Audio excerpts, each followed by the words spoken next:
KSCO News Talk Time, 10:06. Let's head on over to the Saturday special. Which one? Alrighty, and stand by. Just stand. Josh Stevens. MZ, Michael Zwerling. Hi, Josh Stevens. Yeah, we had the phone system up and running, and then it decided to crash. So I'm working with our esteemed engineer, Richard B. Luther II, to figure out how to get it back up so that I could see who's calling and who isn't, and how I can have success weaving all the elements of the show together. So, Richard B. Luther II, we're going to share some inside radio with everyone right now. Go ahead, Richard. I just need to know which machine you're trying to log into so I can log into it. Phone backup host. That's the only one that's ever worked before. And I mean in recent weeks and months and years. So, okay, so you're going to do that. And Dave's going to say something, I think. Dave, do you have a cave promo? Yeah, MZ, I'm out here at the cave today. Today will be the final day of the sale. Buy two, get one free. If you don't make it out here before 2 p.m., then you are just, you're the opposite of the early bird, and you have probably missed your worm. You need to get out there before 2 p.m. today. Today is the final day, 10 a.m. to 2 p.m. Buy two, get one free. You can mix, match, do whatever you want. Buy two, get credit for the third item, and spend it however you want.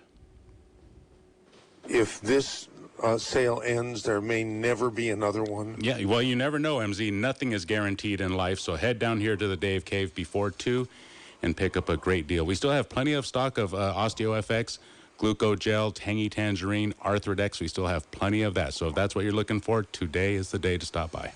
Oh, okay, good. Now, back to an update from Richard B. Luther II, our esteemed engineer. Richard, what do you know for us? Anything? He's probably off fixing the phone system. What can we do with no phone system? I mean, we have a phone system. We already have someone in line. We have your Rich Lieberman that I believe was requested as well. And, yeah, they're both ready to go. They work, so... Oh. Well, okay, I guess you can bring them on for the time being. May I ask you a personal question, Josh Stevens? Fire away, MZ. Are you a misogynist? I don't think I am. Well, but I mean, what's your definition of that? What do you feel is the dictionary I'll be definition? honest with you, I don't know. I've been seeing it in print a lot, and so it must be something. Absolutely. I think it has something to do with disrespecting women and thinking that as a guy you're more impotent than they are. That's what I think. Yeah. I mean, you could. Yeah, Richard B. Luther II. I don't think so, personally. Yeah, but I just logged in, and it's working, so you ought to try logging in again. Host and 1080 host. Oh, okay, good. Now, I'll try that, but I can't even get to that. It just doesn't even give me, it doesn't even get me that far. It's just nothing. It's just nothing. So, what a shame. This that was going to, it had all the indications of being a spectacular Saturday special is going to be a train wreck because of technology. Should log out and log back in. See if it gives you a login prompt. Okay. I can always do that. In the meantime, Josh Stevens, why don't you put on Rich Lieberman, who has this great blog called 415 Media. Over the years, we've done things with Rich. He's actually had his own KOMY show there for a time. I think it was in 2013. He's quite the character, but he is quite the writer. And he's quite the specialist writer. This blog, 415 Media, writes everything there is to... you have to... If you're at all interested in Bay Area media, you are a subscriber to 415 Media, which is written and run and operated by the man who's coming on next, Rich Lieberman, who has just been viciously attacked by 29 women who all claim that he's a misogynist. Someone's coughing. No, Okay, that's not Rich. me. Okay, it must Hi. be our esteemed engineer. I hope he doesn't have. I hope he doesn't have COVID. COVID. So, okay, I'm going to turn off the. I'm going to hang up with Richard, Good and morning. we can talk with you. How are you? Are you beleaguered? No, I'm actually fine. It's I had a nice little. Can you hear me? Okay. Yeah, fine. You're not Okay. used to being viciously attacked. Well, you know, if this is being viciously attacked, I'll take it because I don't think it's vicious. But if you call it sort of reacting, like with sort of, did I really read what I read yesterday? Mm-hmm. And for those who don't know, I was the centerpiece of an article on, which is still there, by the way, on, if they want to go to sfgate.com and just scroll down, and they'll see a picture of me. I'm in a black suit with a. I sound like I'm on a date right now. But anyway, I'm in a black suit with a blue tie, and you just click on that, and you'll see the story. But basically, I've been was accused by 27 women of being a misogynist, and these are women who primarily work in TV and radio and newspapers up in the San Francisco Bay Area. But what do they want from you? Well, certainly not their body or my body.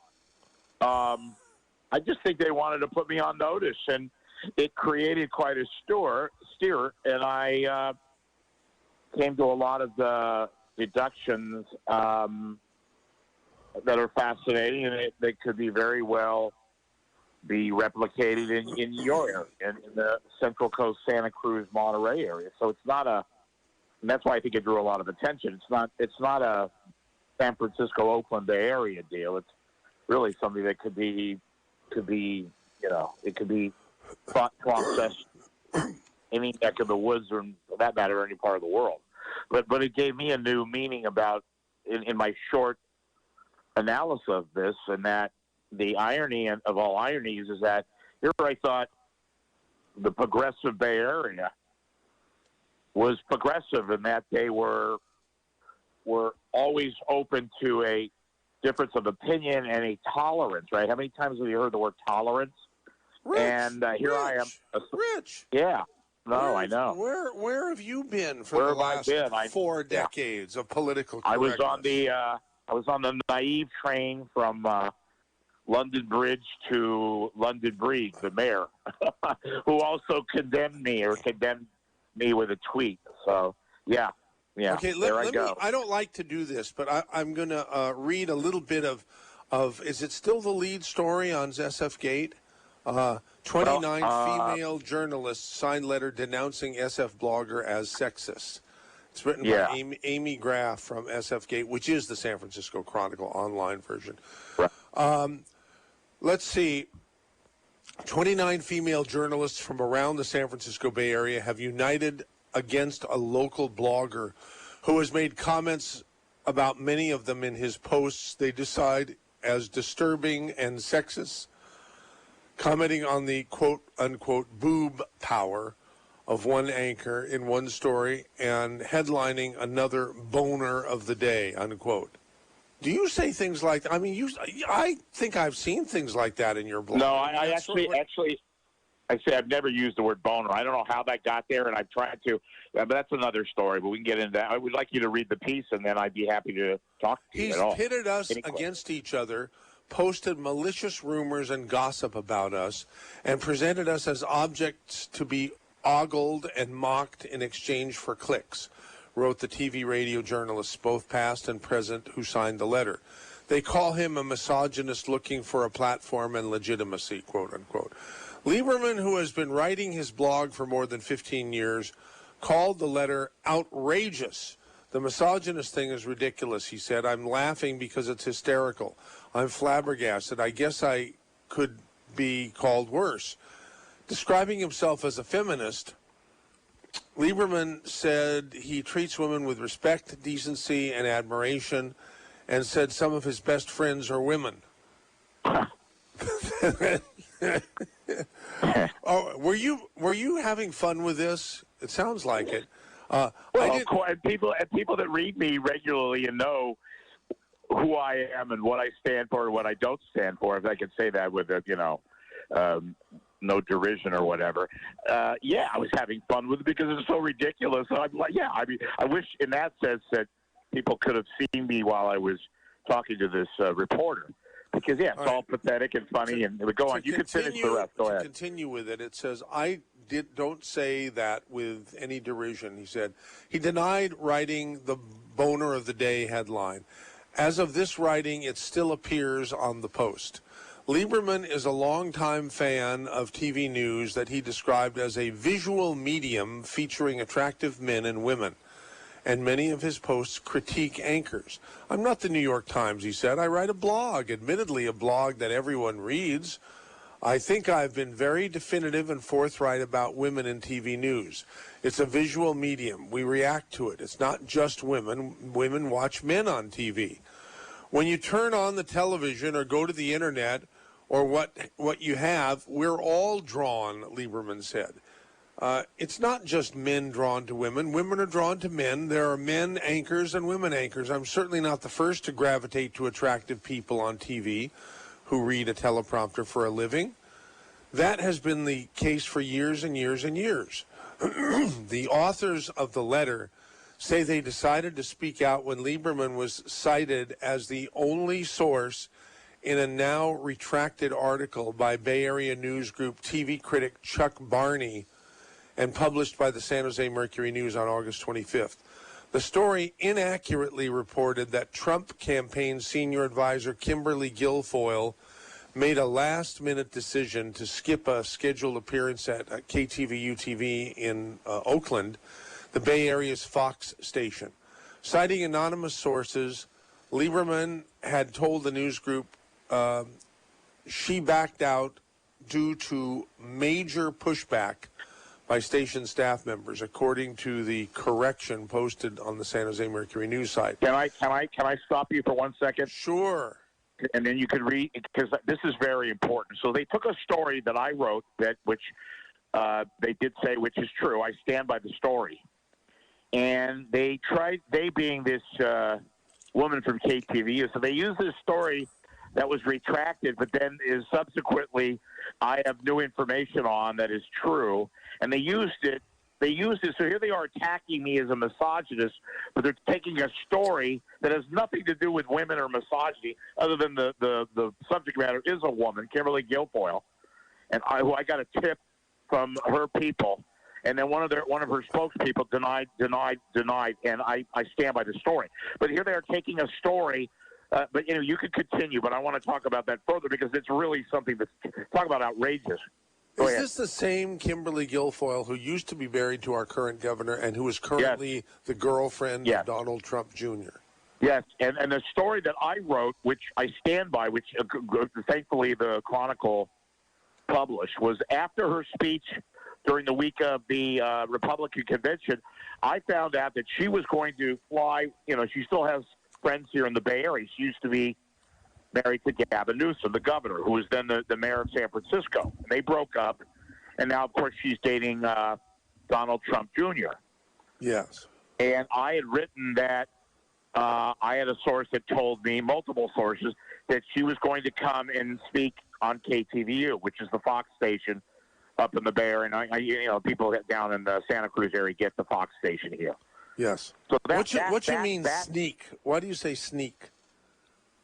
Well, I didn't say snake. Who said snake? I thought you said, maybe I misheard. I thought you said Kimberly Guilfoyle. Oh, no. Word that Kimberly Guilfoyle was going to come here and sneak on to KTVU. No, I didn't say that. So maybe I said some other word that sounded like it. No, she was going to come up and speak. Oh, speak not sneak. Okay. Speak. Yeah, you said speak. No, not snake. Talk about happy we made that clear. I was wondering, how do you sneak on a TV show? Right now, Freudian is actually turning in his grave right now. Freudian. Anyway, so they use that as a basis to try to discredit me because the Mercury, which has no balls, quote me, retracted a story that I wanted no part of. I'm not the ones who told them to write what I wrote. Their writer saw my story, and he reported it. And good for him because he got the facts right. And by the way, no fake news. I wrote that. So they used that story to try to discredit me, which has nothing to do with the story that ended up being the reason why it's the number one. Do you think I should story. finish the story, or do you think people get the idea? Well, go whatever you want to do. If it's not, Since publication, KTV News director Amber Eichel on Twitter called the story a ridiculous lie, and Guilfoyle spokesman Taylor Budowich has said in an email that the story is demonstrably false, the correction read. What's more, Bay Area News Group said that they contacted KTVU staffers who said they were unaware of Guilfoyle's visit. While the Mercury News has issued a correction for their inaccurate report, for a reputable paper to ever legitimize Lieberman in any way by using him as a source is to dismiss the fact that what he writes about is often misogynistic, dramatized, and frankly perverted. The letter said on Medium said. The letter on Medium said. Can I just stop you there? You don't have to read anymore, but this is a quote from a woman in charge of a news operation that got worldwide scorn and ridicule and laughing out loud moments when they published fake Korean names, Bang Diao, We Too Low, Me Too Low, when that airplane crashed in San Francisco and they published the ridiculous, stupid, idiotic names. Made up and names, got Yes, which I posted on my blog, by the way. So they haven't liked you very much ever since then. No, they haven't. And well, by the way, the people. Go ahead. Let me read a couple of things. This is sort of amusing here. His writing, Lieberman's posts often focus on physical attributes of TV anchors, and the letter pointed to a blog post in which he debates whether an anchor's Winnebagos were genuine or manufactured. His writing sexualizing and demeaning women is often echoed by his readers in his comments. A few examples of these. I've seen nicer legs on a table and horse face. Commenters are also... And those are not my quotes, by the way. No, those are quotes of people who read you. Yes, correct. Commenters are also describe women as fat. Lieberman rarely, if ever, puts Bay Area-made anchors and reporters under the same... Bay Area male anchors and reporters under the same microscope of distortion, the letter said. Of the comments, because I'm a man, and I don't go that way. And let me respond to that. I am a freaking man. I mean, oh, my God. So go ahead. Continue on. Lieberman rarely, if ever, Of the comments, Lieberman said, I don't write the comments. The commenters do.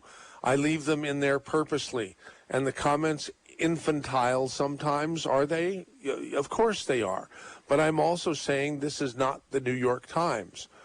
The letter also said Lieberman, quote, created imaginary and stereotypical catfights between news personalities, and in one blog post headline, he said a particular anchor really thinks she's a hell of a lot better and finer than another female anchor at her station.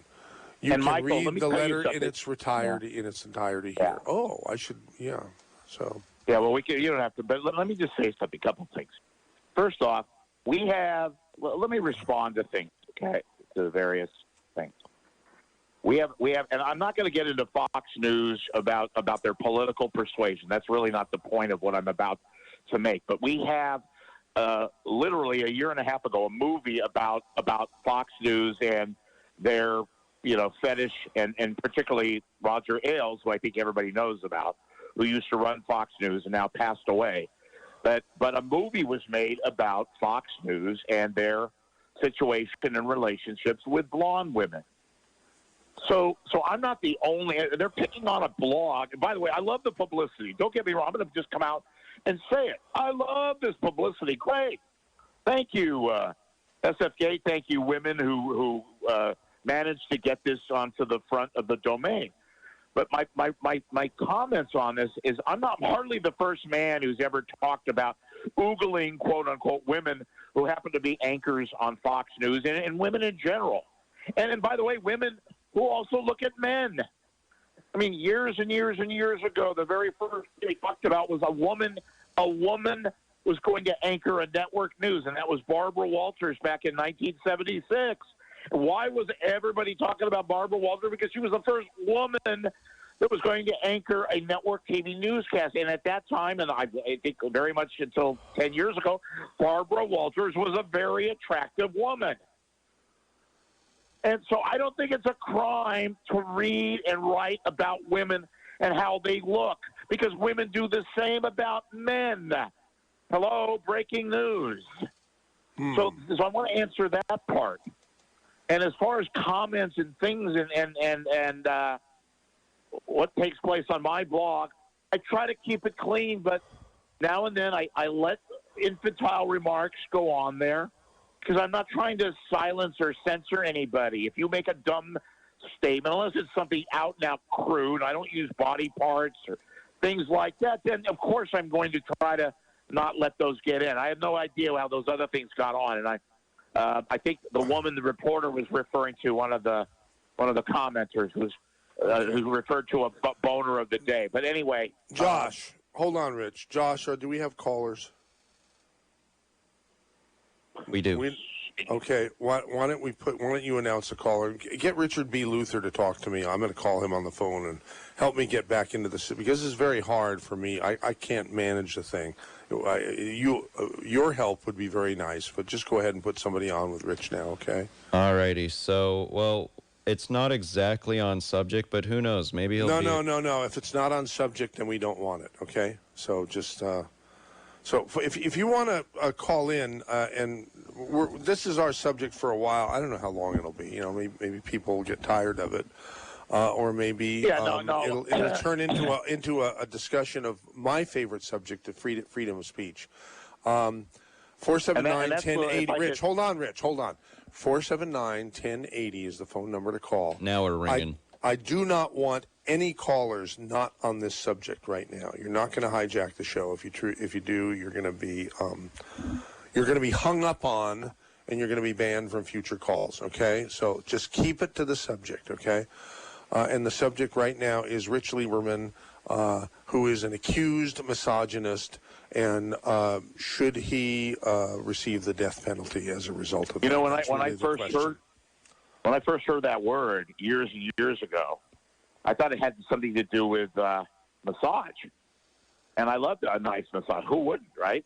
Uh-huh. And I'm not trying to be funny, but I eventually looked up the word, and it's so misused. I'm not even talking about my situation, but the women out there, and if you're a heterosexual man or a heterosexual woman, you do oogle. We look at that's our way, our society. The whole world literally is run and manufactured sex. We are a sex world. I mean, the internet. Michael, this is an amazing. Do you know internet porn scored about almost $180 billion of revenue last year alone? $180 billion. That's like the equivalent of a quarterly statement from Apple computer. That's a lot of money. $187 billion devoted to porn. I mean, I only spend about $1 billion on porn, and even that was a little joke. But my point is that the whole world is guided by, it's not porn and sex. That's the foundation of which we live, and I'm certainly not the first person to break ground on that. True that. All righty. I'm working on the phones. I'm working on the phones. You take over, Josh. Yeah, let's go ahead. I've actually got one.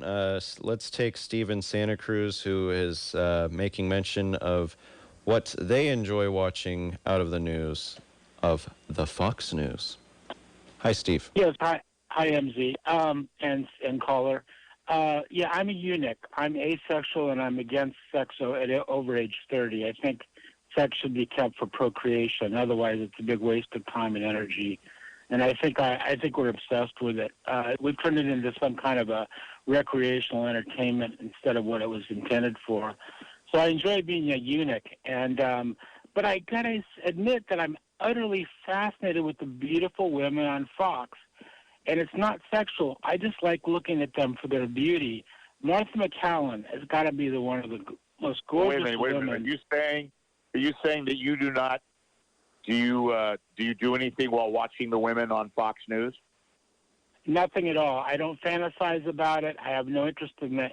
There's no sexual chemistry or interest at all. But you live alone, or do you live alone, or do you have members of family and while you watch while you pleasure yourself by watching them? I don't pleasure myself. Well, what kind of a satisfaction? You say you enjoy them and look at them. So you're saying you don't do anything physical while? No, of course not. No, I say I enjoy them for their beauty. I love looking at the fact that we have the beautiful broadcast. I'm not accusing you of doing anything bad. It's your house. It's in your private. You're not doing it out in the open. I'm just sensing or asking you if you do anything physically while you watch these women. I'm not accusing you, and I'm being actually quite the contrary. You know, I eat dinner. I eat dinner usually while I'm watching them. But what I am absorbed by is how much attention they pay to their appearance. I mean, they're beautifully made up. They wear beautiful clothes, and it's so much more appealing than the new trend. If you will allow me to slightly digress, there's a new trend now to put like overweight, ugly women on TV because I think it's more politically correct. So there's this woke movement to say, hey, everybody is equal. Everybody looks great no matter what size they are. So there's in the commercials now, if you ever notice the commercials, they use a lot of fat people, a lot of, and Fox has held out, and it's a little more like my generation growing up where they used models, they used lovely women, they used lovely people in general for the visual experience. So that's what I like about it. And I like their... Wait. So wait a minute. You're telling me that you've never, ever done anything physical while watching these women that you profess to love on Fox News. You've never done anything. You say you're asexual. I would literally swear that I not only have I never done anything, I haven't even fantasized about doing. And when you when you say you don't fantasize, you say you eat dinner. You watch them while you're eating dinner. So do you eat? If you don't mind my asking, are you using chopsticks? Are you eating noodles when you watch these women, or are you just eating solid food? Just regular food. I watch Tucker Carlson. I try to be back in time for Tucker Carlson. Wow. If I get home, if I'm early enough, I get to watch McCallum, and she's amazing. And then I love my favorite of all is the lady at 7 o'clock, the blonde gal. Wait a minute. What do you? So when you say what do you do? You just look at them. You don't do anything. What's the whole purpose of you? I mean, you can look and admire and all that. You don't eventually, enjoy yourself, so to speak, while watching these women, or do you just kind of just look at them? And you say, "Have you ever thought about?" No, please. Now, please, but be really careful to not put words in my mouth. I'm not putting words in your mouth. I know, but don't make any assumptions. I watched the show primarily. Sure, I watched the show primarily for the content because I dig their I love their right-leaning politics. I'm kind of more aligned with them. But you didn't say that. You didn't say that at all. You said that you watch the women because they're beautiful and you take no physical activity. That's fine. You just said now that you like the content. I assume maybe you're more of a person on the right, and that's fine. I am. I'm not the one who brought up the physicality. You're the one who brought that up, not me. Well, if I could just clarify, for me, the beauty of the people that are communicating the material is like a secondary. It's sort of a secondary benefit from the show. It makes it really appealing to me because I like the content and the women are gorgeous. So I don't care how the guys look really very much, but I think the women I just they can't. They outdo themselves all the time. Looking great. Can I ask you something? Are you You would say you're asexual. Are you heterosexual? I used to before I stopped being sexual at all. I was heterosexual. May So I do you ask like you a watching- personal do you watch- question, Steve? Yes. Because I'm Yeah, of course. back, and now I can see. Oh, hello, darling. I didn't want that to go on. Why did that Yeah, go on? I'm here, MZ.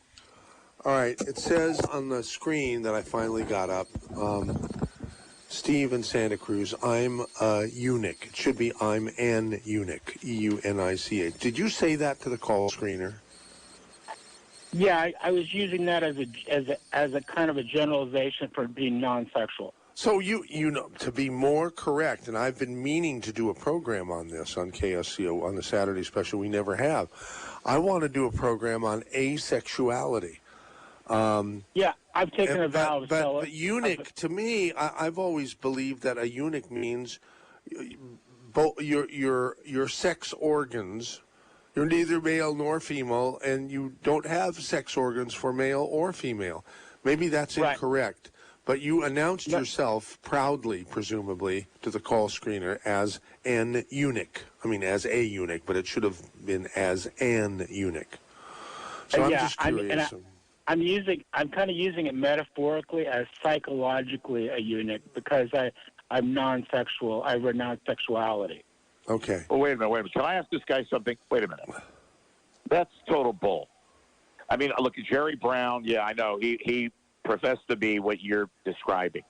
But, you know, look, you either love women or love men or you do not. There's no gray area. There's something about asexual. So you either do, have you ever pleasurized yourself? Ever? Oh, when I was in my 20s. And how old are you now? Closer to MZ's age. Okay, so do you watch? You've never ever. So when's the last time? And I'm not trying to be coarse, but has it been years? You do not have any pleasurabilities or all watching women or for that any right now. You still describe yourself as asexual. I can appreciate their beauty.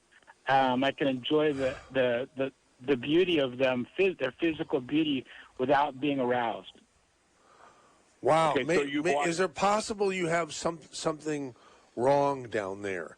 Have you gone to a urologist for some sort of an ultrasound or something down there? No, everything works, but it's more of a psychological choice. I've done it through more of a yogic discipline.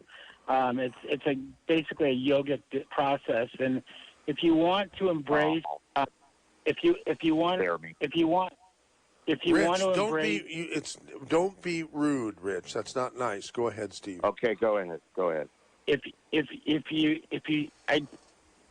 was a goal of mine, and if you want to embrace, what's the word when you're non-sexual? What's the spiritual word for that? MZ, I'm drawing a blank. Asexual, I thought. No, platonic relationship. No, there's a more of I used it in spiritual practice, but if you want to embrace celibacy, what I learned was the only way you could be successful at celibacy was you had to stop it mentally, and you had to stop it before it started, so to speak, which means you had to not fantasize. As soon as you started, if you allowed yourself to fantasize, you could not maintain. Wait a minute. Can I respond to this? Let me ask this guy something. Come on. Come on. You may be talking to other people out there, but you're talking to me. The only persons that talk celibacy are prisoners. They can't have sex. That's why they're behind cells. Celibacy. So if you're telling me you with a straight face that you've never fantasized about women, and unless you have some sort of a medical issue down there, or do not have anything, or maybe that you watch like Lassie movies or anything like that, then you're giving me a bunch of gobbledygook. You're being disingenuous. I can answer your question clearly. I'm not speaking from a perspective that you're looking at. I'm talking from more of the question. Listen, what I learned was the only way that you can find the self-discipline to do it it's not that you never fantasize. It's that you don't indulge the fantasy. You don't let it build. You have to redirect your thought and your energy and your attention. That's the key. We did a Saturday special or two a few months ago about the increasingly powerful NoFap movement. Did you happen to catch those spots? And that's how I became. That's the only way that I personally could succeed was by taking my mental attention and energy and putting it on something other than what the guest is kind of a So I assume you don't have kids, right? You don't have kids, right? So you don't procreate at all, I would assume. Sir, I'm MZ's age. I'm MZ's age. I'm not saying I never did. I wasn't trying to be a petard. I'm just asking you, do you have kids? You don't procreate, or not necessarily now, but maybe years ago. I didn't ask you anything rude. I just asked you a question. I know. No, 30 years ago, I was sexually active. And did you have any youngsters then?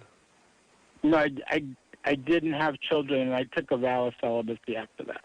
Okay. All right. Hey, well, thank you for calling into the Saturday special, which I now have complete control of. I'm going to press the next button. So, again, thank you for a great call, Steve. Our next caller is going to be Paul in San Francisco.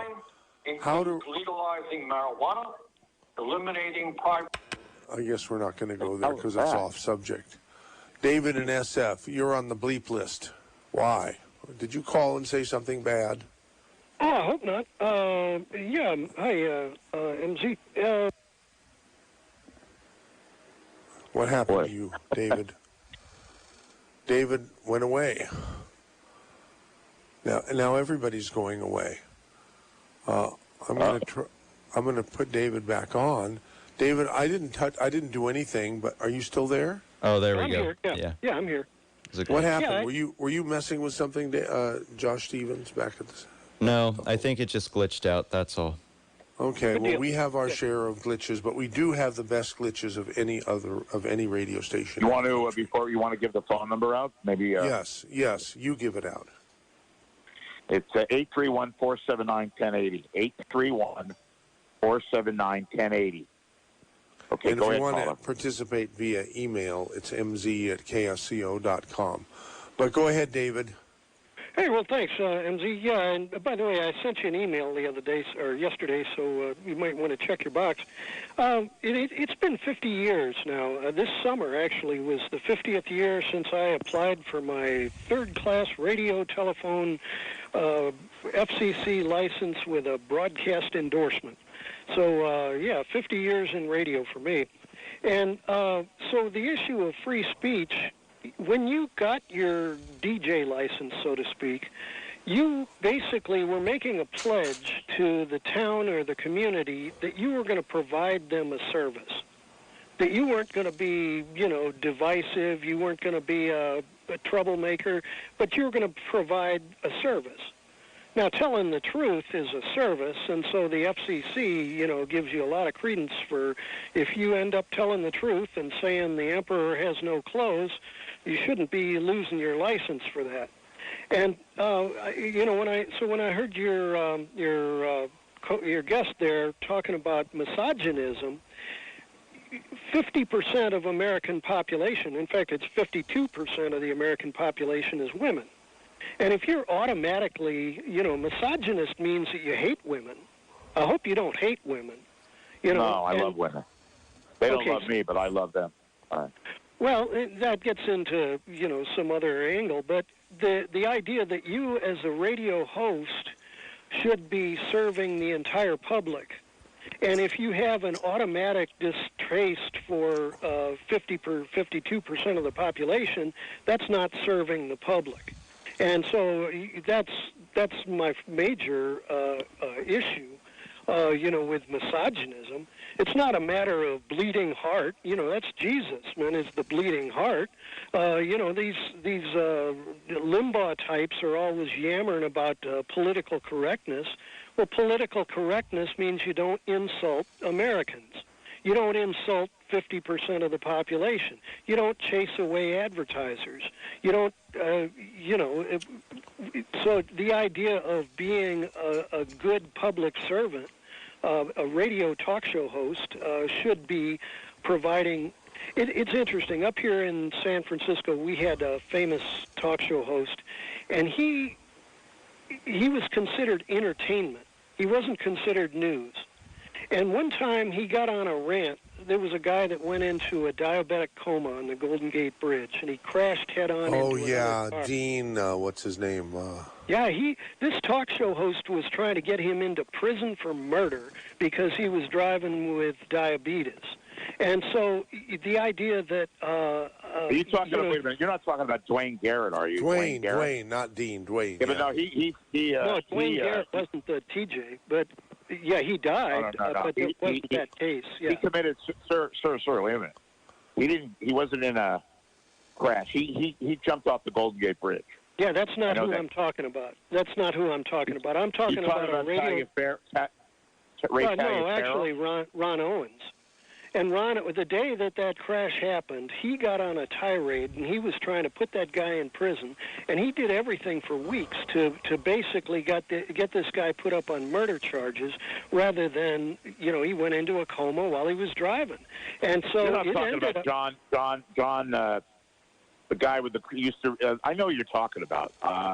You mean John Wasser? Are you referring to John Wasserman? I don't know the name of the guy that went into the coma.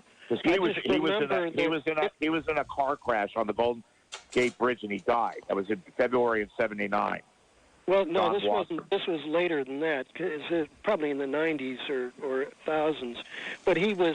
The point is that the guy felt that he, as an entertainer, he had no responsibility to the public, as opposed to being, when I got a radio. An FCC license, third class with a radio telegraph broadcast endorsement, I felt that I was a public servant and that I had a duty to the public to tell the truth. And this guy went out of his way to smear this guy's reputation for weeks, and he did it as an entertainer as opposed to as a public servant. And the FCC, the fairness doctrine used to deal with this issue about whether or not you were doing a public service by talking on the radio, or whether you were just flat being divisive and causing trouble. Because they're stock market. If somebody plays with the share price of a corporation, it makes it bounce up and down, just screwing with the share price so they can profiteer on the highs and lows. That's bad for society, because a lot of people's jobs are based on that company. You tell the lies and then the truth, and then the lies and then the truth. You can cause huge havoc in the stock market. And DJs, talk show hosts, have that opportunity. They can ruin people's reputation without, 100,000 people can hate a person in a matter of seconds when it'll be based on a total lie.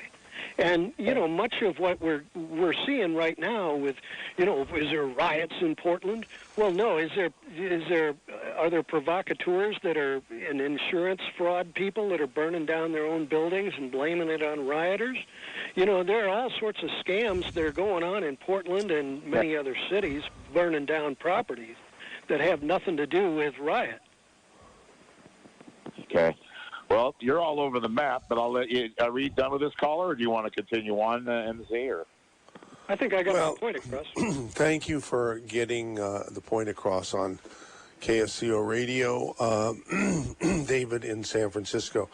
Rich, you're sort of like Donald Trump. Yeah. Well, and what I mean by that, what I mean by that is, you elicit very strong reactions. So does Donald Trump. I'm sure you'll agree with that. You either love the guy or you hate him. Very little in between. And I got an email from DBCALDAVE. DB Called Dave. Is that their real name? It says worst guest ever. Now, this goes on to chide me for messing up the show with having you on as a guest. Now, I'm sure there are other people who think you're a great guest. Do you want me to read this, or would you rather I just not?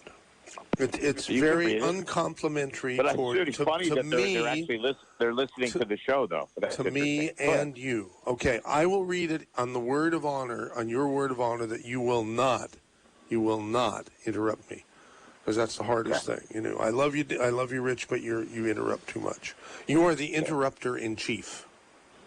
Okay, worst guest ever, Michael. I have to tell you. You got some great shows lately, but this is the absolute worst guest I've heard in a long time. I was interested in the show, and I even looked up his blog and everything about him, Rich Lieberman. The subject is about Rich Lieberman. The program is about Rich Lieberman and the 29 women who wrote a letter trying to silence him.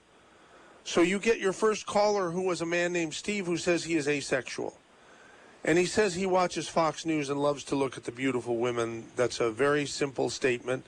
I'm sure there are millions of men who do that. This guy happens to say he's asexual.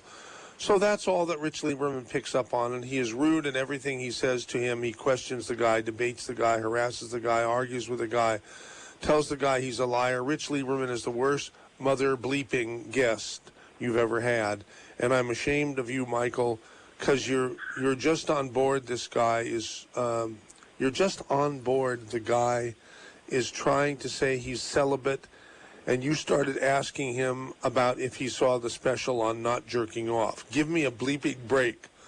I'm not sure what's wrong with you this morning, but I hope you realize you are harassing this guy for his sexuality. You are actually harassing him if he was in your newsroom, and if you had Rich Lieberman there and Steve was in your newsroom and he said he was asexual and Rich Lieberman went off on him like he is doing, and maybe he has stopped now, but I don't know.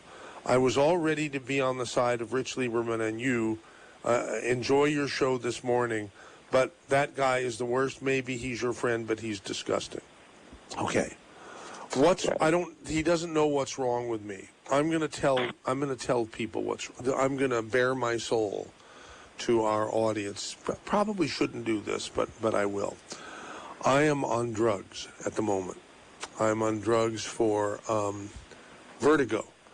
I had a very scary, never had it before, episode of vertigo 2 or 3 nights ago, where I got up to pee in the middle of the night and almost smashed through a window and crashed to the ground. That's how violent it was. So I had to go to the emergency room, and they gave me some meclizine and some motion sickness stuff, and they ruled out that it wasn't a stroke or anything like that. But if I sound strange and you think I'm doing strange things, although if none of this would have happened to me, I think this is a really interesting story that broke in the Chronicle, through its website, SF Gate, one of the most popular newspaper websites in the world, and it's all about Rich. So and to me, it's all about free speech and silencing free speech. So I don't know. Maybe you don't like Rich. I mean, when I said Rich is like Donald Trump, he evokes a visceral reaction from everybody. Seemingly. And can I just say a little something? And I'm not interrupting you now because I don't ask for this type of. I've been actually very, very serious, and to answer the email. I wasn't being mean to the guy. I was just asking him questions about asexual and this and that. I don't really think that's. I think that's being disingenuous. I've never bought that concept, and all I was doing was asking him questions. My style-wise, I'm just a little bit different. So I don't think I was rude to the caller. And if the guy that sent the email were to call in, I don't think I'd be rude to him. I just don't take things as they come in. I like to ask, the old Larry King line. I like to ask questions. I'm curious. Well, I'm curious, so I ask questions. Maybe I do it in a manner which is not, nice and pretty and and you know, maybe it's not normal under the kind of style that the radio station is accustomed to. Rich, So, would you like to know what Alan Rofer thinks about all this? Is that the emailer? Well, this is a emailer. Okay. Do I have to disclose whether it's positive or negative toward you before you will be interested? Well, I think, yeah. Well, you didn't have to use a dirty word or whatever you would. No. I'm talking about this. I haven't read this email yet. We've moved on. There's another email. Oh, okay. Well, what it's is from Alan Rofer. It says cancel culture is in the subject line. The use of social media flames like misogynist, homophobic, anti-fascist, and the all-powerful racist are all part of the cancel culture. These words have taken on implications far beyond their original meanings and are used to destroy people that are not woke, in quotes. They no longer have any meaningful descriptive value. They are purely verbal weaponry. It's interesting that the latest woke ideas are so prudish about sex while pushing abortion at any place, any time. I am sorry about Lieberman's difficulties, but others have had even worse damages done by this idiotic trend. I want to give Alan Rofer the KSCO emailer of the day award. Yeah. I think that says it all. Do you agree with that? Yeah, I do. And in fact, there was one thing that I talked to various people, including you, about, is that here I thought that the progressive movement were people that were open to compassion and tolerance, and I must say it's just the opposite. That they want to silence people and censor and control their environment, and they're all they're doing is being hypocritical. And I'm not going to go out making you giving you more, even much more exposure. You are, as a result of their actions, you have become much more well-known than you were 48 hours ago. Billy Sunshine is next on the KSCO Saturday Special. Billy, welcome to the show with Rich. Uncle Michael, I wish Hi, you Rich. felt better. I'm sorry to hear about this.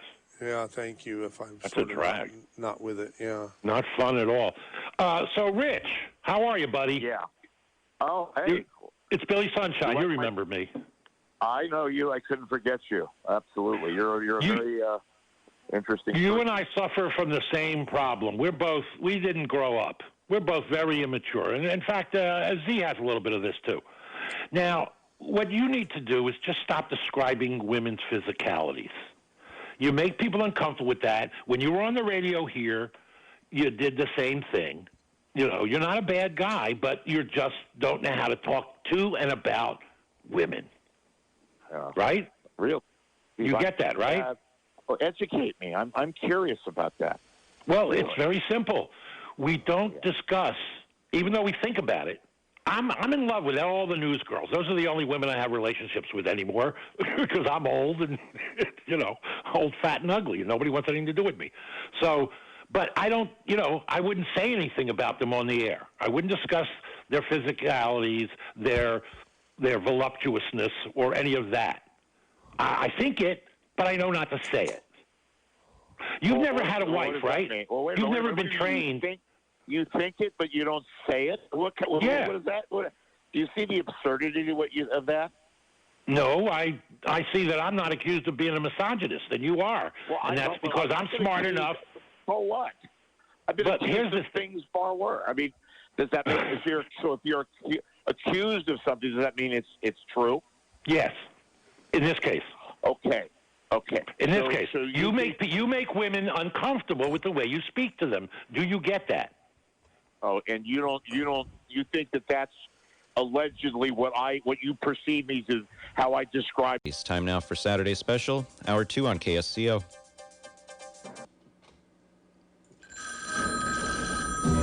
Oh, hello, darling. I hate to hang up on you, but I'm sorry, baby, but I have to go. It's time for that wonderful record show. I'd love to visit, but you'll have to call back. KSCO has the inside Josh Stevens, I forgot to tell you that everything's working up here now, so I could do the program elements. But you were right on the button, so thank you, and stay tuned with us for the next hour. I'm sorry, baby, but I really gotta go to KSCO Radio. Bye. I don't know what happened to our guest, Rich Lieberman, but some people will think it's hooray if he's gone, because I think Rich is a very interesting guest, but some of our audience react like people who hate Donald Trump react. They just do not like him one bit. Something happened during the break. He and Billy Sunshine and I were engaged in a very interesting off-air discussion. And then all of a sudden, Rich and Billy both dropped off. I didn't get rid of them. They just dropped off on their own. So I guess we're on our own, folks, from now on. We do have a couple lines open at 479-1080. And, of course, you can always use MZ at KSCO.com if you want to participate in the program via email. I usually read the emails. And so let's go to our next caller. I'm going to just hit take next. And it will be Wendell in Reno. Hi, Wendell. Hi, MZ. I'm sorry to hear about your vertigo. I am too, thank you. But I need Josh Stevens, please crank Wendell's audio up. I can barely hear him. So, okay, go ahead, Wendell. Yeah, I'm sorry to hear about your vertigo. I just wanted to comment that I think one of your other listeners was dead on when he said this was really a train wreck. I think your guest was really a poor choice. He seemed very rude and not all that intelligent either. And I see. The thing that really the cherry on the top was allowing Billy Sunshine on the air. That just really did it. And it's a terrible waste of airtime on such a wonderful program where you usually hit a home run. But I guess it's because of the drugs. I don't know. But it might be. You know me, Wendell. I never take personal responsibility for anything. I always blame someone or something else. And in this case, it would be the drugs. But I'm not sure I've done Let's do an anything instant replay real quick, shall we? What are you talking about, Josh Stevens? Oh, just give me this one. Oh, it's like 4 seconds. This was what you missed, callers. Hey, can I just tell you, I want to be very, very nice, okay? Go to hell. Yeah, that's what you missed. Well, yeah, it's been a real disaster, Michael. It's been a disaster. And it's sad because it's a terrible waste of valuable airtime. I'm sorry to say this, but I have to side with the other listener. This is one of the absolute worst Saturday specials I think I've ever heard. And that's all I am. Yeah. And the reason, help me out here, Wendell. Don't just throw the rock and hide the hand. I want you to tell me what specifically. It's a topic we shouldn't have been covered at all, or we maybe should have covered the topic, the news story, but not have the guest, or what are you suggesting here? Yeah, I think that would have been a good one, to cover the topic, but not have a blithering buffoon, to come on the air. The guy was an embarrassment. You always talk about choosing intelligent listeners and intelligent people. Yes. And I'm sorry that guy just didn't come across like that. He kept really putting that one guy down about the sex, and it's like the guy had sex on the brain, and he was so rude to that guy. And if I was that guy, I would never call the show ever again, Wow. And that's a disaster. You don't want that kind of reaction from your listeners. That's You've got true. loyal people who listen to your program every Saturday, and that's a loyal group. And I want to know how many of those loyal listeners that you're talking about might have been driven away? But of course, how can I find out if they're driven away? Well, I'll tell you one thing. I would, if I had to venture a guess, I would say a lot of people changed channels or turned the radio off because you could only take so much of that. And then when Billy Sunshine came on, that was just it. Oh my God, you know. But you didn't leave. You still stayed on. Oh, it's because you weren't waiting to go on the air. I guess maybe that's. Yeah, that's the only reason. Believe me. Otherwise, you would have been gone. Okay. I would have been gone. Well, really. Thanks, Wendell. Yeah, you can't get all compliments all the time. And in my case, I don't get them very much at all because I think I'm going downhill fast. Well, no, Michael, this isn't a reflection on you. Sure it is. It was my choice to have Rich on as a guest because I thought it was a really interesting news story. Well, you meant well. Your intentions were good. It's just your guest was a disaster. And and I think you should go back to banning that Billy Sunshine guy. He's trouble every time he gets on the air. I've never banned Billy. Yes, I have. Once I banned him. Once he pissed me off so much that I banned him as a host and as a caller. And I forgot what it was for, but it was. But you know, time heals all wounds. I think it had something to do with Georgia. Georgia. Yeah, I think you're right. Okay, well, so thank you, Wendell. You've made your point here on KSCO, and all the best to you up there in Reno, California. Thank you, Michael. Take care. Bye-bye. Okay, here's Rory in Watsonville. Talk to Rich. Well, if he's listening, you can talk to him, but you can't talk with him because he dropped off, and I did not. That's okay. I hope he's listening. You know, it might be better if he's listening and not on because you won't get interrupted. He is. I've come up with a new name, Interrupter in Chief. Interrupted. And I love Rich. Yes. People know that, but you know, he is. I want to say to Wendell, just don't be so damn thin-skinned, Wendell. Can't you take something you don't agree with once in a while? It's not always going to be, quote unquote, a home run. So that's. And I love you, Wendell. But are you talking about my choice of guest today? Because that's what's bugging Wendell. I love you. Are you there? Yeah, but you should turn your radio off so that you don't get that. No, my truck went from CarPlay to the phone. I have no idea what caused that. But anyway, back with you. I don't agree with Rich Lieberman on practically anything. He's not my cup of tea. I don't like his style. He's very liberal, but he's threatening to become a conservative now because his liberal brethren are piling up on him. Yeah, so I just preface my comments with that. He's irascible, okay, and that's okay. He's a little immature. I'm 60. I think he's 58. I have a friend like him. The libido is in overdrive all times. But the fact that journalists in the Bay Area are so thin-skinned, they can't handle his comments about women anchors is just a joke. I mean, it's like, come on, of course they pick them for their looks. That's the whole thing. I mean, God made men and women attracted to each other. Now, do we abuse that? Yeah. Is it abused? Of course. But it doesn't change that fact.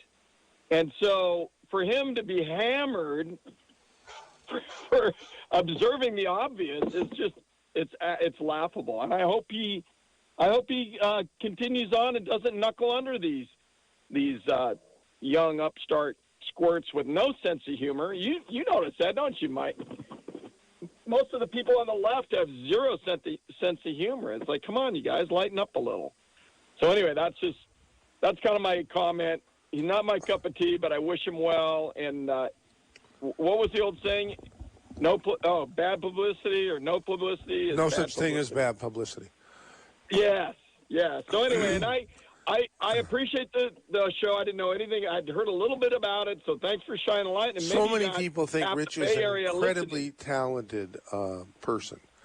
I think he was a stand-up comic at one time, rather, if I'm not mistaken. Yeah.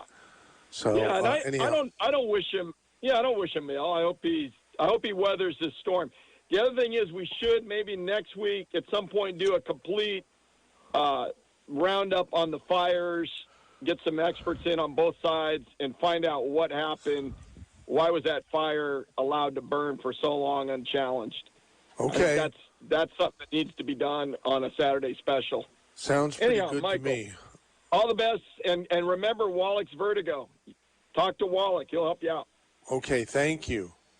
Thank you. Okay, here comes another ace calling. Wants to be anonymous. Hello, Anonymous. You're on the air. Hello. I wanted to straighten out this Mr. Lieberman. He doesn't understand what that other caller didn't. The first guy didn't like to explain what it is to be asexual. I've been that way all my life, and I'm still a virgin. I'll be 63 this year, and I have no desire to have any kind of relationship or intimacy with anyone. I've never met another human being in my life that I thought was sexy. I only get turned on by other things, and so that's what it means to be asexual. It means you can't get turned on by other people. Or them touching you, you're touching them. It doesn't do anything. So let me ask you something. I'm fascinated. Do you you say you've been asexual all your life, and you're like my age? Did you say I'm 60? What did you say? I'm 62 right now. Okay, so you're not quite as old. I've got like 6 years on you. I'm 68, almost 69. And you're telling me that that you have no sexual feelings, towards the opposite sex or towards the same sex, towards yourself, asexual. How about self-sexual, autosexual? Well, no, not really. I'm not turned on by anybody, no matter age they are or how they look. I look at people, but they're all the same to me. I don't think anybody's sexy or their body parts are sexy, and the only thing that I get turned on by is other things, like bondage equipment, basically. And that's all I need. I'm happy. I'm satisfied. I don't need or want a relationship or children or anything of the kind. But I don't want people to think I'm some kind of freak. So I've tried to be with women to be thought of as normal, but it was impossible for me to do anything because it didn't turn me on to be with. They're nice women. We had fun, but I just couldn't do anything. Body parts don't turn me on. But what did you say did turn you on? I forgot. You sort of. They don't. I said body parts don't turn me on, and body parts turn you on. Okay. Yeah, so I tried to be with women just so I'd be thought of as normal, but it didn't work. Do you care whether you must care whether people think you're quote normal unquote, right? Yeah, kind of. I'm kind of freak or weirdo or pervert, but so I try to act normal, but people probably wonder why I'm at this age and I'm still single, and I always have been, and always will be. No desire for any kind of relationship. No need for it. I have good friends and we have fun. How's your so you do have friends and you have fun, and you're not dissatisfied with your life in any way. You're not depressed, right? No, I'm very happy. I get a lot of nice toys online. So I'm happy. What you mean toys online? Well, bondage equipment, You mean shackles and handcuffs and sex toys. I see. Yeah, right. But that's asexual means. That's all you need. To engage in yourself without any kind of partner? Right. Okay. Wow. Well, I'm telling. May I keep your phone number and call you because I want to put together a program all about asexual people. You never hear that, and I like to do things on the KSCO Saturday special that people are not used to hearing. Yeah. That's a good idea. I like the idea. You can have my phone number. I've been reaching out, and I've been trying to reach out. I couldn't find anybody who would, who publicly identifies as asexual at all. But you're doing that because you're calling a talk show, and I see your phone number. So that's cool. Anyhow, I would love to do an upcoming Saturday special. Everything you wanted to know about asexuality. And you might find that there's a lot of people listening to KSCO who use this as a sex or a relationship substitute, I get so many compliments saying I'm glued to your radio station almost 24/7. In fact, yes, 24/7, except when they're sleeping, and when they wake up, the radio at KSCO is on. So I don't know. We're a very good companion to a lot of people. I don't know how many, but definitely a lot, and maybe some of them are asexuals. Most people like that. Most people like that don't even talk about it. They never mention it to anybody because they only thought it was, like I said, they only thought it was some kind of weirdo, you know. So, but it's hard. Very little understood about that subject. My parents took me to a psychologist, and that's what they told my parents. They said what was wrong with me, and that's what they told me. Parents that that's what I was. And well, Josh, the call screener, wrote down another ace, and I thought he was being sarcastic, but ace is a word for asexual, right? I didn't know that. It is. It is modern slang for that. Yes. Yeah, I mean, I've known that. I mean, you're either gay or you're straight or you're ace. Oh. I guess you can be bi, or something like that. Anyhow, thanks for calling 479-1080. We appreciate it, and all the best to you. What is your name? I prefer to remain anonymous. Okay, Anonymous. I'll call you. Okay, Anonymous. Thank you, Anonymous, for calling 479-1080. Here comes Margaret in Santa Cruz. Hi, Margaret. Hi. Don't kick me off. I just want to get this off here.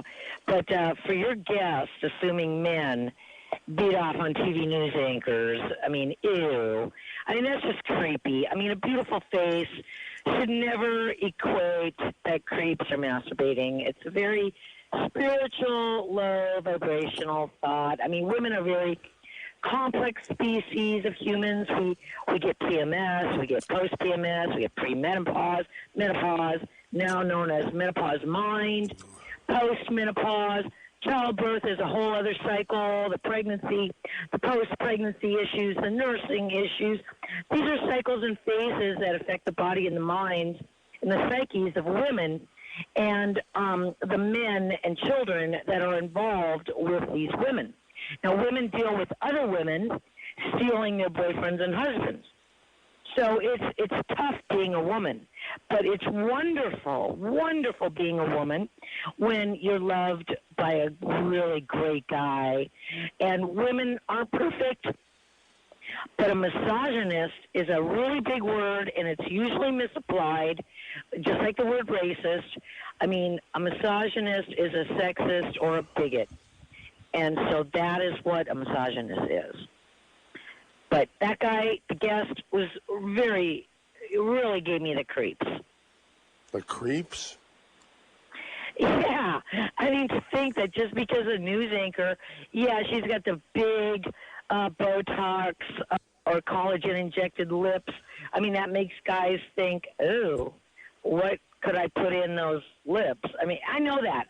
Ew, whatever.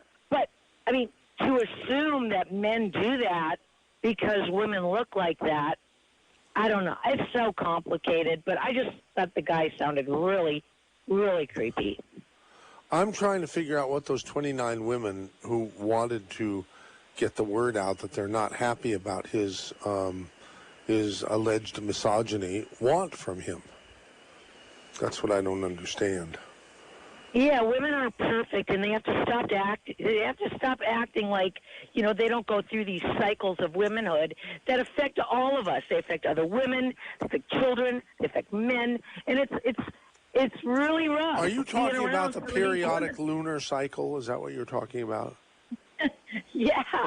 Oh. Yeah, I mean, they get menopause brain, PMS brain. I mean, let me tell you, they're not totally stable. Got it. Thank you. Okay, thank you, Margaret. Here comes Robert in Boulder Creek. Lieberman's hey, how you doing? Things said. Hi. Okay. Yeah. Hi. Are you there? Okay. I'm here. Where are you? Awesome. Actually, I'm in the parking lot in SoCal, but I'm heading back to Boulder Creek, so that's a good thing. We finally got opened up. No, first I just wanted to say I always promote KSCO because you guys are very independent minded. You're still one of the places I can go where I can listen to independent content, and I think that's great. I wanted to mention about the Lieberman topic, and you know I watch the NFL Network, for instance, and every single woman on there is beautiful, gorgeous, sexy, et cetera, right? Yeah, ask yourself why that is, and you kind of know the answer. The answer is they know their demographics. They know who's watching and who's listening. Now, I think Rich is probably sex sells. Everybody knows that. It does. Right. And so But oftentimes, I guess we hold, well, some of us have some restraint. We don't necessarily, like Billy said. I don't always agree with what Billy says, but some of us have the restraint to not say those things openly. On the other side, when you had the one caller that talked about, you should be putting out, opinions that don't offend, I find that almost impossible these days, not to mention that a blog is an opinion. It is not a journalist article, or it's not something that talks about journalism. But if somebody says, things about women and derogatory, let's put it in perspective. If Jason Momoa said something about some women, I don't think that they would necessarily be offended either. So it's kind of you're going to always offend somebody, and I think that's the hardest part now in being any type of entertainment medium. It's a very difficult thing. I feel for you on the radio station. If your sponsors start to pull, the first thing you're doing is finding out why, and you're not going to have that content, and that essentially drives your content to a certain degree as well, right? And it's kind of unfortunate that you can't just say what you think and what you believe without the worry of possibly being canceled these days. So anyway, that was just my opinion of it. I'm a little bit, I'm in my 50s, late 50s, so I'm a little bit more thick-skinned. I agree with the other guy that mentioned, people got to lighten up a little bit. It almost seems like people are so wrapped up in trying to prove their point of being offended, as opposed to realizing that you go through life sometimes being offended, no matter what you do and no matter what happens. So all you can do is speak by your own actions. You can only control your own actions. And if you don't like Rich, turn off the radio. If you don't like an article, don't subscribe. I mean, that's really the only power you have as an individual in this country, is to turn things off or spend your money in different ways. Or if you like it, register some positive comment, like Frank Troia has. He sent me an email that is so wonderful and so positive that I'm going to read it. Awesome. No, but anyway, I appreciate your station, and I think you do a great job. I just wanted to tell you that I don't often call in. I usually text in because it's easier for me, but I do appreciate your station. And we didn't lose any points with you today, as we apparently have with some of our regular audience. Absolutely not. No, because I listen to you guys for all different topics. I love a lot of the different topics you have online, and Rich has always been an amazing guest. Some people think he's an even better host. The only complaints I get is that he interrupts people too much. Yeah, well, sometimes I think that also, like, if you're in the journalist game, or if you're in that type of field, and you see people are being hired that are largely attractive, as opposed to for integrity or for whatever, I can see how it would jade you. I know there's used to be kind of like a thing they talked about, the radio face versus the TV face, or the radio face is just your voice, right? How you carry yourself, et cetera, et cetera. But the TV is different. They want something that presents, that attracts people to watch. And as you said earlier, sex sells, and it doesn't matter whether the men or the women. For the most part, that's if people started to or stopped patronizing those things because of those reasons, eventually the society might change, or but all my life it's been that way, so I can't see. There are people who have actually told me that I was sexy looking back when I was a TV anchor, which would have been 40 something years ago. That's on YouTube. That's a YouTube thing on my YouTube channel, ZBSBOSS, ZBS Boss. Anytime you want to look at some of my old videos, including when I was a 21-year-old TV news anchor, you can do that. When I was in my 20s, I used to play in rock bands, and hey, I dressed up, did makeup, and my hair was huge. I joked with somebody that said they had said something about being some sort of a type. I can't remember. And I said, I've been and done that back in the 80s. And I posted a picture of myself, back with my makeup and all that stuff. And they got offended. And I was just kind of joking with them. And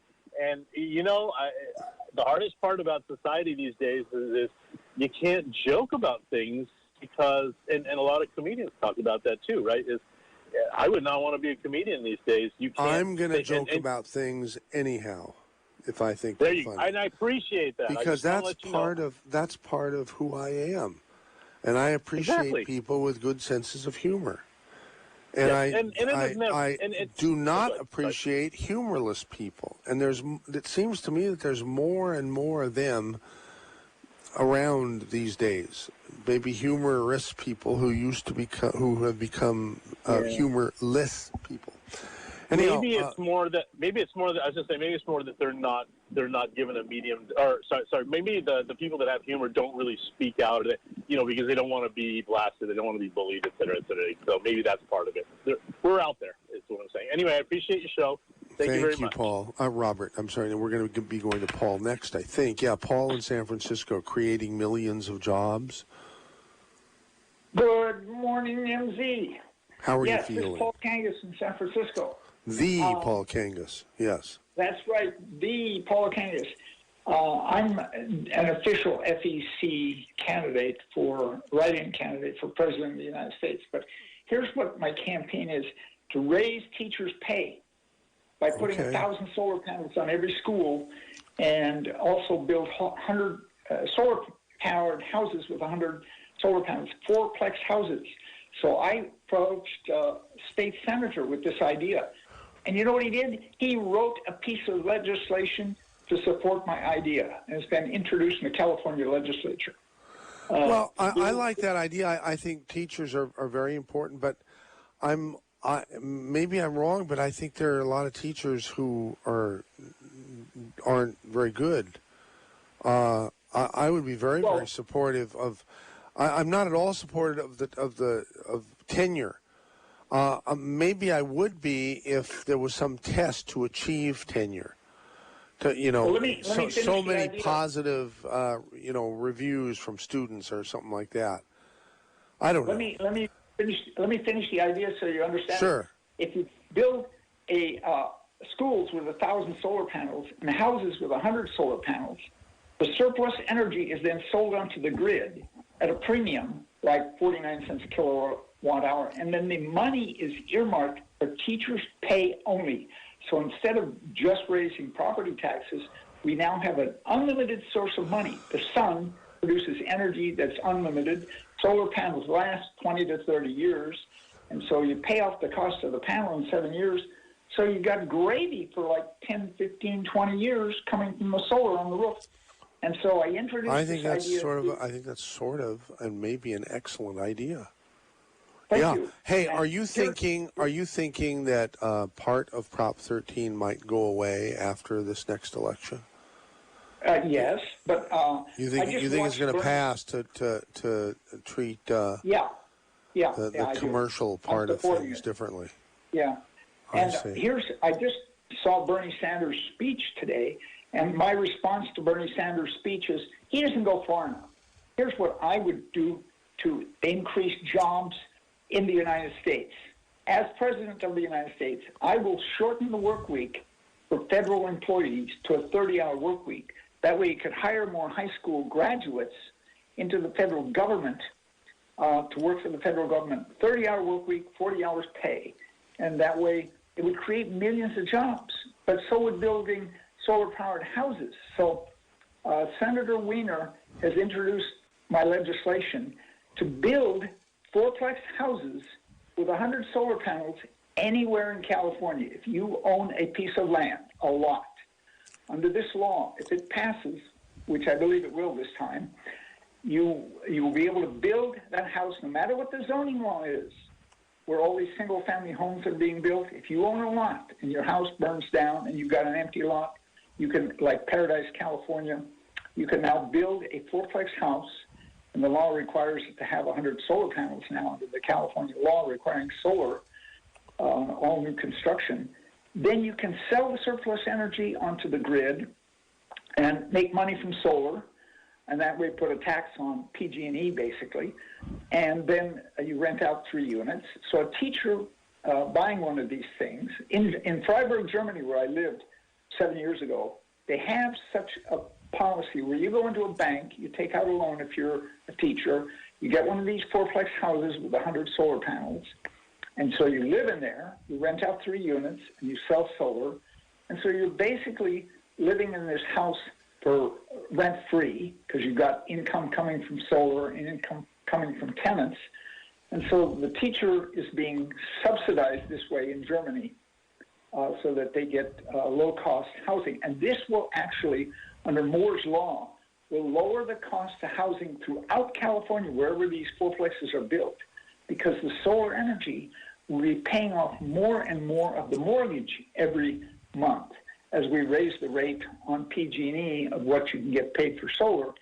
So it lowers the cost of housing in a dramatic way, in a way that is less burdensome on anybody because we use unlimited solar energy. Yeah, So I want to, Paul, great information. We got to do a program about it. Thanks for calling 479-1080. Next caller is Downtown Al. Hey, Downtown Al. Michael Zwerling, can I ask you a personal question? I suppose. I was concerned when you said that you got up in the middle of the night to urinate and then you almost fell through a window. Yeah. Were you urinating through the window? No. That's pretty good. Okay. Or was the window so low where someone could see you urinating? Luckily, there were what do you call those things? Shutters.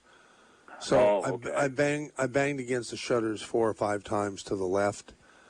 So yeah, I mean, this is really bad. If there's anybody out there who's had vertigo, call in and let me know how long you think I'm going to have to put up with this. Are they having you do any positional things like lay on one side or something? Because a lot of times, but I find that when I do that, it's better.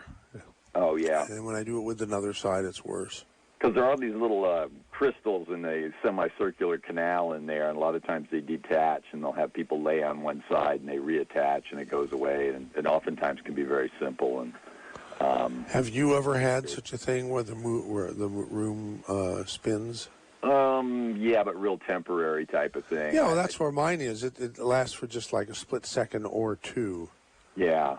And then I'm normal again, but I've known people who've had that problem, and it usually goes away in a few days or something. But anyway, I was going to suggest maybe you want to use the sink in the future or something like that to urinate in now. What a terrible thing to say. That would make me even more unbalanced because I'd have to lift it up and stand on my tiptoes and stuff. Oh, okay. But you know that's common. Haven't you ever barged into a bathroom at a party or something, and somebody had to go, and someone's already on the toilet, and someone uses a sink or? Sure. Okay. I've never done that. We got to make sure you rinse it out really well, though, because otherwise it would be disgusting. We wouldn't want that. Absolutely. I don't know of a single person downtown Al who likes the smell of urine. No, especially old urine. But anyway, I want to say, like with Richard Lieberman, I mean, he should be allowed to say whatever the heck he wants, and he should. Well, apparently they want to shut him down, and I think his blog is not controlled by himself. I think, if I'm not mistaken, it's controlled by Google, and he might have to worry. Excuse me. About being deplatformed from Google, like poor Alex Jones has been. Yeah, this is really, really unfortunate. It's like, I don't agree with his politics either, and he can be an annoying. Well, you know what? These private companies have the right to deplatform whoever they want. Just like if I don't want to hear from a particular caller, or one of our hosts don't want to hear from a caller because they're boring or they're offensive, it's up to them or it's up to us. It's a private business. Same thing with the others, with Facebook and Google and Apple and the high-tech companies, or the big tech companies. You remember when we were But kids? I do believe, this is very important, Downtown Al, that they should not be given some sort of, what did Zach Voorhees say, the Google whistleblower who lives here in the city. We need to have him, we need to have him on for an update, but he said that they really should not continue to be given free platform status as opposed to publisher status, because publishers are held to slander and libel and free speech. Oh no, I agree. No, wait a minute. Maybe I said the wrong thing here. But anyhow, yeah, my brain isn't functioning on all cylinders for sure. But I do believe that Google and Facebook and any business, however large or small, has the right to set the rules for that business. And if the rules are too offensive to some people, then some people should opt not to do business with those companies that have rules that offend them. I agree. Real simple. But not the government. Not the government telling or ordaining that everybody must live by this code of rules. That's where I draw the line. You remember when we were kids, it was real common to hear, hey, it's a free country, you could do what you want type of thing. You just never hear that anymore. And I think it's really well, now I use it a lot, but I say it's supposed to be a free country. Exactly. And I really do not like this censorship that seems to permeate everything. And these Josh, does that mean that there's something? I don't know where that's coming from, actually. Oh, but it's coming from your end. You know why? I took my glasses off, and I guess it hit the iPad. Let me try something else. You devote yourself to an ideal. I think if I just turn everything off. Yeah. There you go. Yeah. Okay. Sorry, it was my bad. Hey, we have so many other people. Downtown Al, are you done? Hello? I agree with Rory and the other folks. Okay, great. Freedom of speech. Okay. We have Sally and Alexa and Colonel Terry and Judy and Josh. Want to get them all in the next 13 minutes here. So thank you, Al. Here's Josh in Hollister. The media thing and what happened with fires. Go for it, Josh. Josh? Oh, yeah. You there, Josh in Hollister?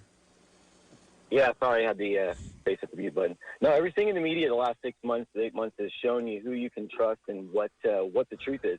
Everybody, if you look at it, everybody's pushing an agenda, basically, even if they're on the right side, if they're on the left side, whatever.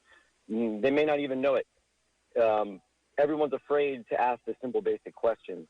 What are they pushing me towards? What's all this pushing us towards? And I didn't call in earlier because I didn't want to hijack the program, but everybody touched on exactly all these things. The fires, the media, everything that's been going on, our health has been pushing us towards being put inside a box. And it all comes down to, like with the fires, we had no resources when the fire was coming our way. CAL FIRE was lying to us about the back burning. They started fires on the Santa Lucia Range miles away when the wind was bad, and they caused a whole other section of it to burn. And then they come and lie to us about it. And then they lie to us again. And then there was no engines there from CAL FIRE when the fire was there. And they were telling us there's nobody coming. But there's 3 guys in pickup trucks there sitting around, doing whatever you think they could be doing. But, we had to call in some favors from other fire departments, some friends, and they were able to send us some help just in the nick of time to save our neighborhood. And on top of all that, PG&E was right there with his pole turning off the power to the properties that had wells running, sprinklers running, that were going to defend their homes, and they turned the power off. So, take that as for what you want, but as long as if somebody else owns what you have, your electricity, your power, your internet, your blog, whatever, it's not yours. So, I'm to the point where I'm like, let's just put a power plant in, people. Let's get a big old well. Let's just do this stuff ourselves. So, private property, liberty, read the Constitution, people. None of the laws that are in place now and being enforced are valid, really. I mean, if you look at it, most of them are just along the wrong lines of the spirit of the law.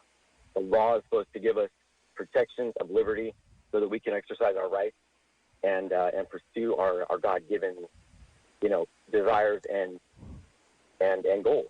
Okay, great. Hey, thank you very much, Josh, for calling 479-1080. Next caller. Why, it's Colonel Terry on good manners for a change. Go ahead, Terry. Both good manners and what a gentleman is. Oh. Your late mother, the wonderful Kay Zwerling, had she was polite to everyone, and she expected others to be polite to her and likewise, and courteous. she would remind you, MZ, of the definition of gentleman. A chivalrous, courteous, and honorable man, meaning honest in his expressions, who is polite and formally courteous, especially to women. Plain and simple. Mr. Lieberman is not a gentleman.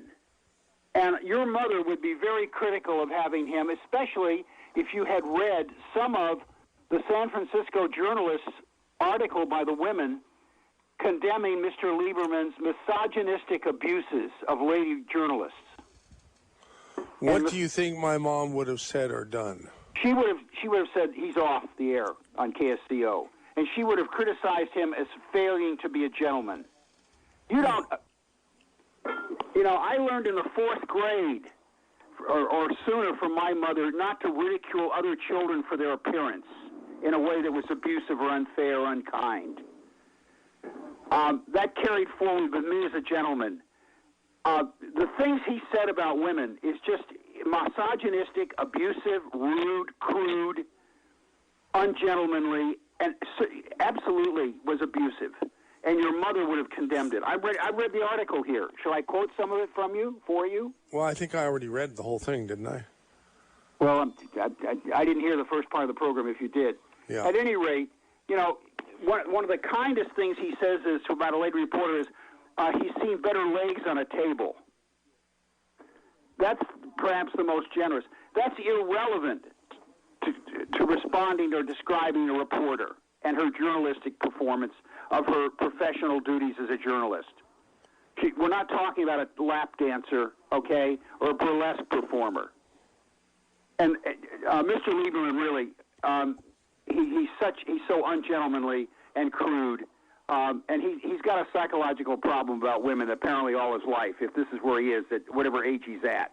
And your mother would make that same observation, in my informed opinion.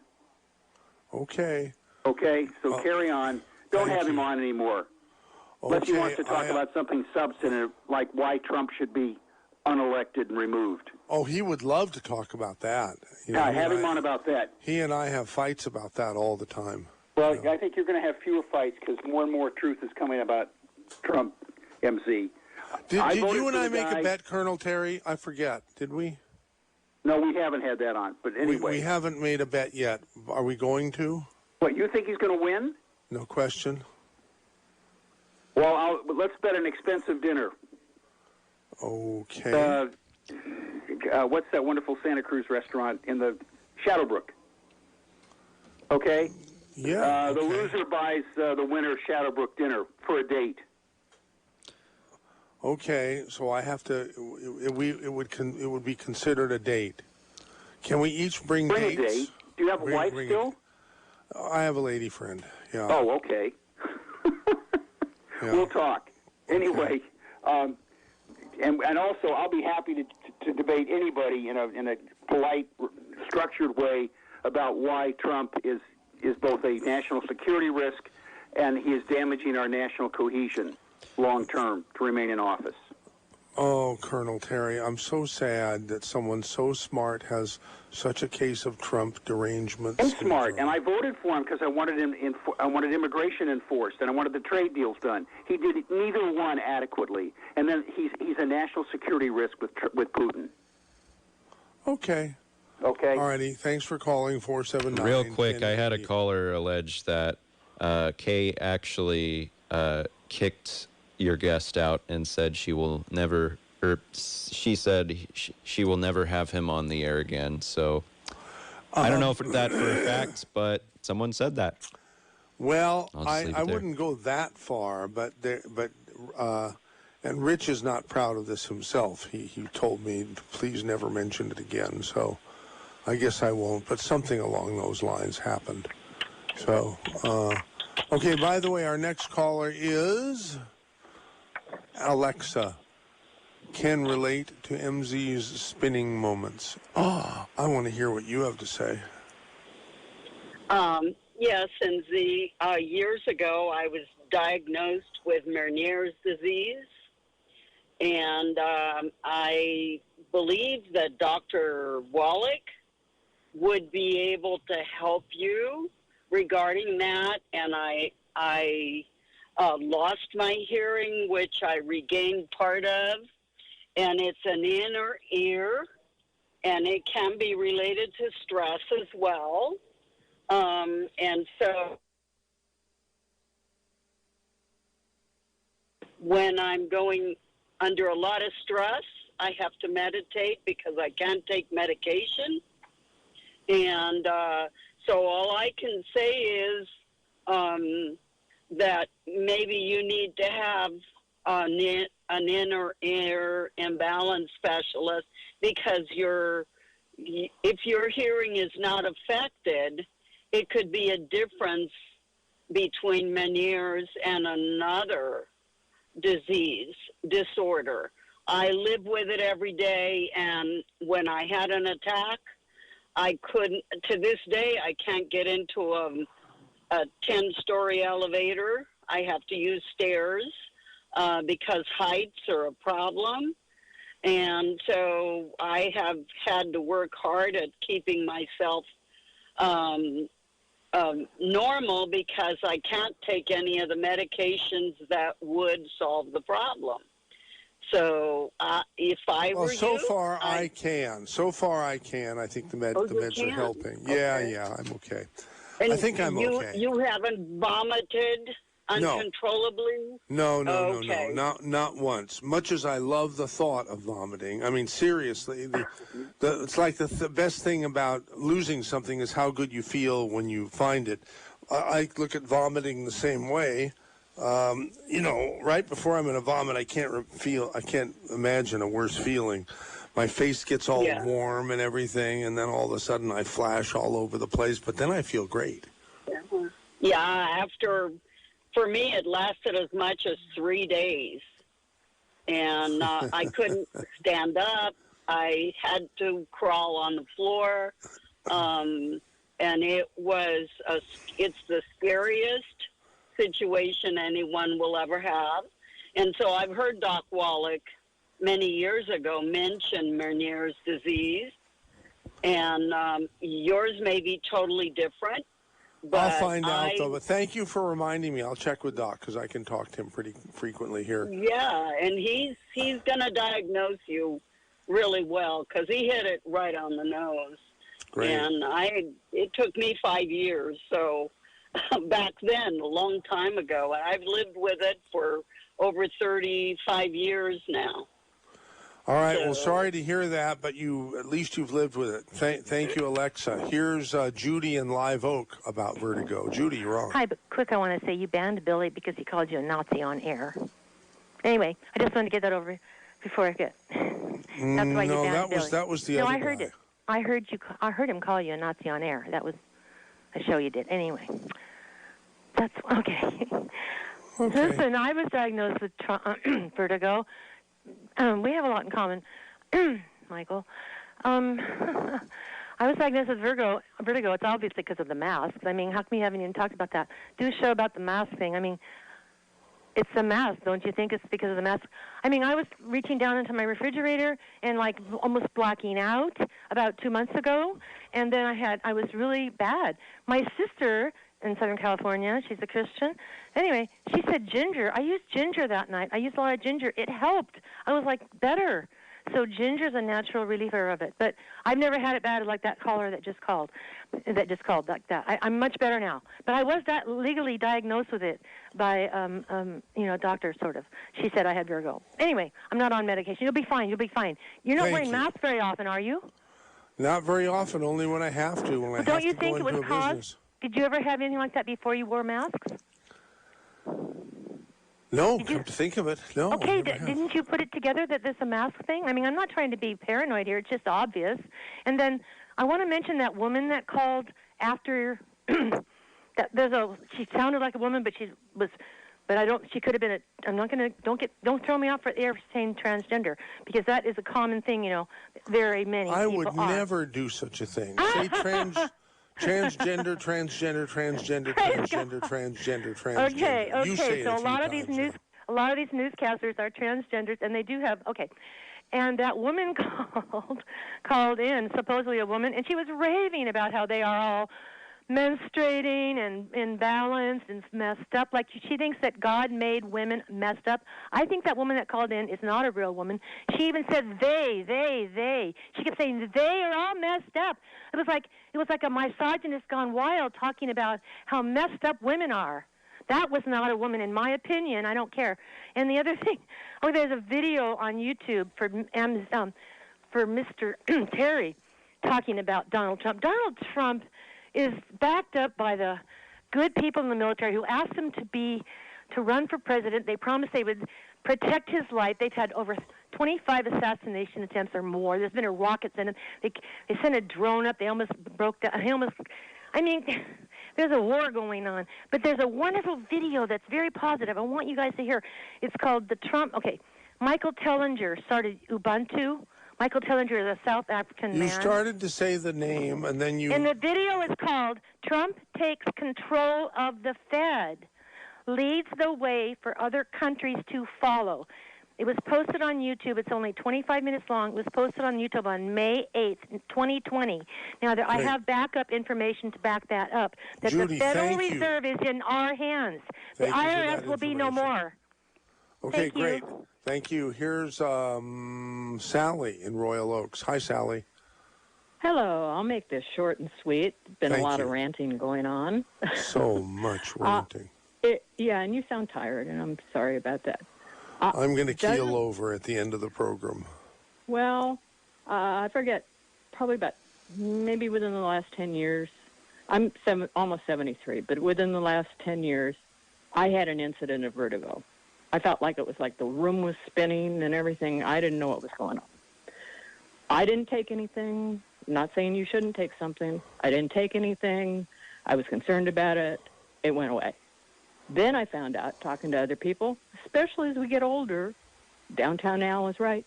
There are crystals in the inner ear that break loose occasionally. And you can go online and look up. Some doctors have learned physical manipulation to crank your head one way or the other way, and I'm not trying to sound like I'm sure that has something to do with what's going on inside my brains, my inner ear. Well, it's not your brains. It happens to a lot of us as we get older. I'm not saying this is the only reason you have it, but it's very typical. I haven't sung for a while. Maybe that's math. why. Well, see, that's it. You got to sing. You got to howl. Howling is the best thing to do nowadays. Great. Just go All right. Hey, thank you so much. Thank you so You're much for participating. Here's Susan in Soquel. Hello. Yeah, Susan, we got less than a minute, and the radio's going to chomp us. Acupuncture worked for me. Also, chiropractic worked for me. And when you can't, like if you're getting up in the middle of the night, there's an acupressure point you can hold on your inner wrist that stops the dizziness right away. So that's my short message. Wow, that was so nice. I want to thank everyone. Tony, geez, I wish you'd call her. Tony always calls right before the show is going to end. And there just isn't any time. In fact, I have to do this. I have to do this here. I do have to do this. And we love you. Oh, what a kind thing to say.